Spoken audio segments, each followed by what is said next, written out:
Hello viewers, welcome back to another video. I am MD Zakir Hossain is talking behind the camera and this video is showing from the YouTube channel and Facebook page MD Zakir Hossain Vlogs. Viewers কেমন আছেন সবাই? আশা করি আল্লাহর অশেষ রহমতে আপনারা সবাই ভালোই আছেন। ভিউয়ার্স নতুন একটা ব্লগ ভিডিওতে আপনাদের স্বাগতম। এই মুহূর্তে দেখতে পাচ্ছেন আমি রাস্তার মধ্যে আছি। তো ভিউয়ার্স এই মুহূর্তে অন দ্য ওয়ে থাকার কারণ হচ্ছে আমি একটা অফিসের কাজে বাইরে বের হয়েছি। তো ভিউয়ার্স এই মুহূর্তে আপনারা আমাকে দেখতে পাচ্ছেন আমি এখন মহাখালী রেল গেটে আছি। আমাদের কোম্পানির অনেকগুলো ট্রাক আছে আর সেখান থেকে বেশ কিছু ট্রাকের টায়ার নষ্ট হয়ে গিয়েছে আর সেই ট্রাকগুলো নতুন টায়ার কেনার জন্য আমি এখন বাইরে বের হয়েছি। তো যার কাছ থেকে আমরা টায়ারগুলো নিচ্ছি তাকে অলরেডি পেমেন্ট করে দেওয়া হয়েছে। আমরা জাস্ট এখন যাচ্ছি ফিজিক্যালি ভেরিফাই করার জন্য যে আমাদের কাঙ্ক্ষিত জিনিসগুলো তারা আমাদেরকে দিচ্ছে কিনা। তো ভিউয়ার্স এই মুহূর্তে আমি এবং আমাদের ট্রান্সপোর্টের ম্যানেজার ভাই দুজনে মিলে মোটরসাইকেলে করে যাচ্ছি। তো যেতে যেতে একটা জিনিস লক্ষ্য করলাম, আশা করি আমাদের সাথে আপনারাও দেখেছেন যে বাম সাইডে কত লাইনে লাইনে গাড়ি দাঁড়িয়ে আছে, সিএনজি দাঁড়িয়ে আছে, প্রাইভেট কার দাঁড়িয়ে আছে, মোটরসাইকেল দাঁড়িয়ে আছে। আসলে এগুলো দাঁড়িয়ে আছে মূলত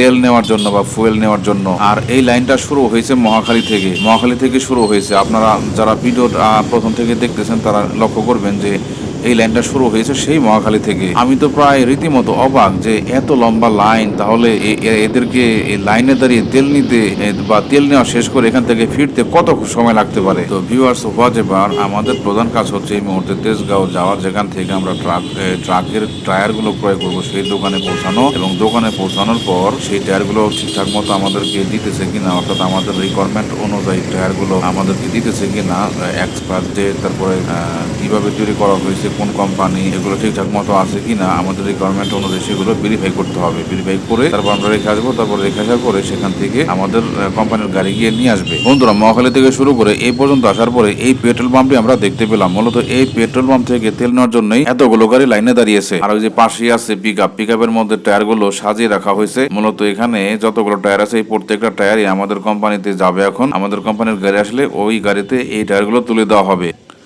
তো টায়ারগুলো দেখার জন্য আমরা পিকআপের দিকে এগিয়ে গেলাম। আমরা পিকআপের দিকে এগিয়ে যাওয়ার পর টায়ারগুলো অত্যন্ত সতর্কতার সহিত পর্যবেক্ষণ করলাম এবং দেখলাম যে ম্যানুফ্যাকচারিং ডেট এবং এক্সপায়ার ডেট সব কিছু ঠিকঠাক আছে কিনা, তারপর এটা কত সালের মাল সেগুলো ঠিকঠাক মতো আছে কিনা এবং আমাদের রিকোয়ারমেন্ট অনুযায়ী সাইজ অনুযায়ী যা দেওয়ার কথা ছিল সেগুলো দিয়েছে কিনা। আমি বেশ কিছু ছবিও তুললাম এর বিষয়ে পাঠানোর জন্য, অর্থাৎ আমরা এখানে কি দেখেছি না দেখেছি এবং টায়ারগুলোর অবস্থা কিরকম সেগুলো বোঝানোর জন্য আমি বেশ কিছু ছবি তুললাম এবং কয়েকটা শর্ট ভিডিও করলাম, তারপর হোয়াটসঅ্যাপে পাঠিয়ে দেওয়ার জন্য আর কি। তো ভিউয়ার্স আপনারা দেখতে পাচ্ছেন টায়ারগুলো গাড়ির মধ্যে রাখা আছে। তো আমরা দেখছি ঘুরে ফিরে দেখলাম, তারপর তাদের সাথে কথাবার্তা বললাম যে কখন তারা ডেলিভারি দেবে এবং আমরা কিভাবে ডেলিভারি নেব বা কখন গাড়ি আসবে, এসব সম্পর্কে অনেক কথাবার্তা হইলো আর কি। তো ভিউয়ার্স আমরা লাঞ্চ আওয়ারে বের হয়েছিলাম এই কাজটা সম্পাদন করার জন্য। অলরেডি কাজটা শেষ হয়ে গেছে। তো কাজটা যেহেতু শেষ হয়ে গেছে আমার হাতে আরো 2 থেকে 3 ঘন্টা সময় আছে। তো আমি ভাবলাম তাহলে কি করা যায়। তো আমি আমার চিন্তা ভাবনা অনুযায়ী আমি এখন যাচ্ছি নারায়ণগঞ্জ গিয়ে কিছু স্পট, আমার